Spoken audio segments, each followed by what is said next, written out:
Just like a caretaker manager in football, Formula 1 teams of the past have made use of interim cars as a bit of a stopgap measure. Be it through lack of funds to put together a new car, or if the next model needs longer to develop, there's plenty of examples of temporary cars to have ended up on the grid.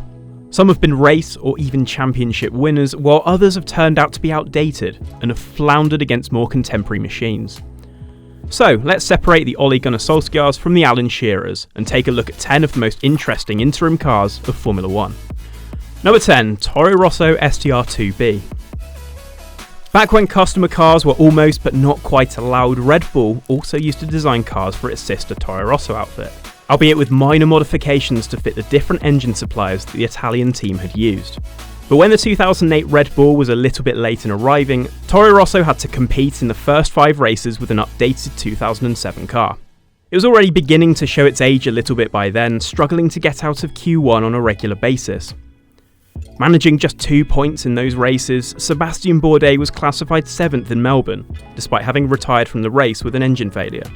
The other Sébastien, this time Sebastian Vettel, managed to take it into 10th on the grid in Australia, but was caught out in a first lap incident, which he would do 2 more times in the next 3 races.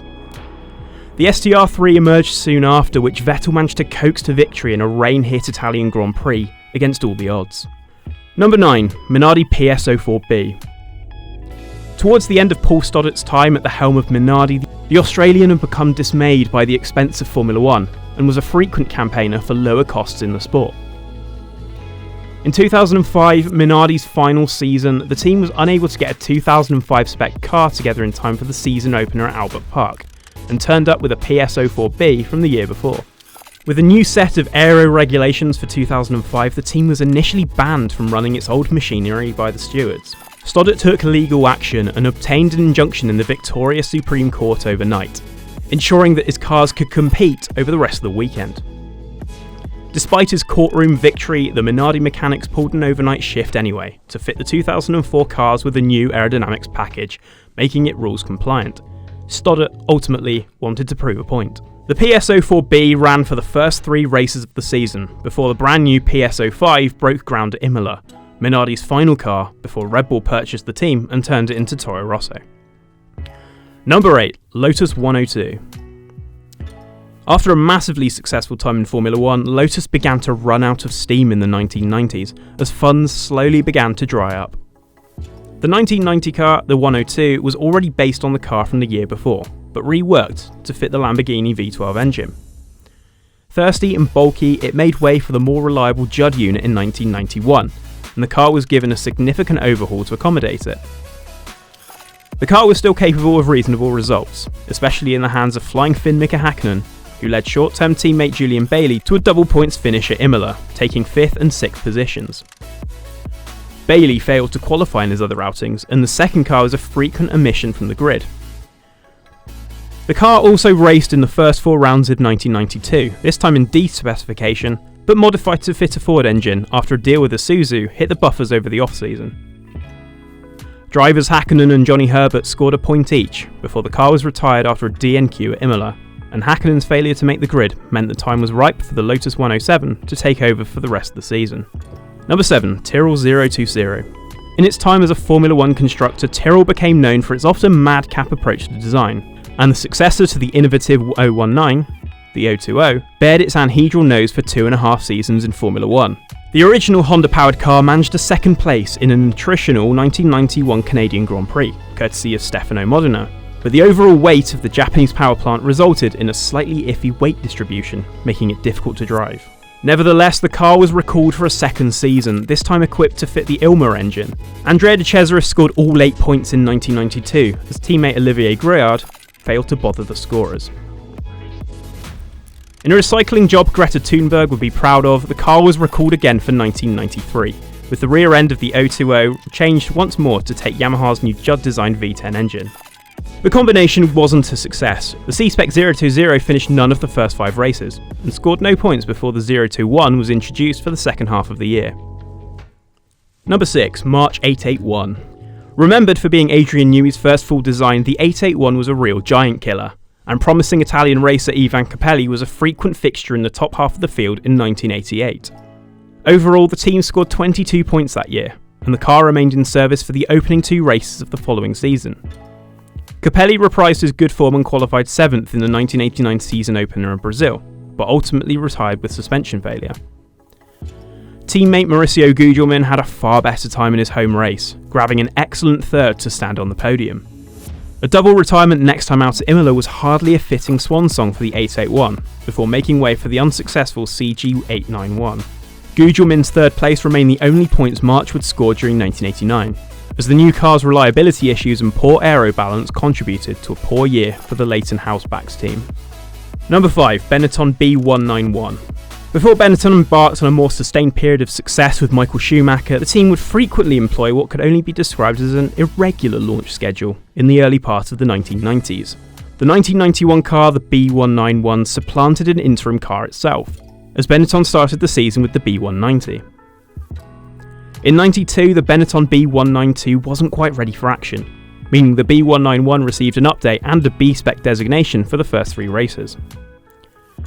It was a distinctly hit-or-miss situation either side of the Benetton garage. Michael Schumacher took a 4th and 2 thirds in those races, while Martin Brundle was the less than proud recipient of, and let's count this, a clutch failure, an engine failure, and a tangle with Jean Alesi in Brazil. The B192 arrived for the start of the European season, along with a new paint scheme, as the B191B curiously retained the same livery as the season before. Number 4, Williams FW12C. Judd isn't just the name of a world-class snooker player, but also a manufacturer of engines. After Williams lost its supply of Honda power plants to McLaren for 1988, Judd waived a supply of naturally aspirated V8s at the team to power the unsuccessful FW12 chassis.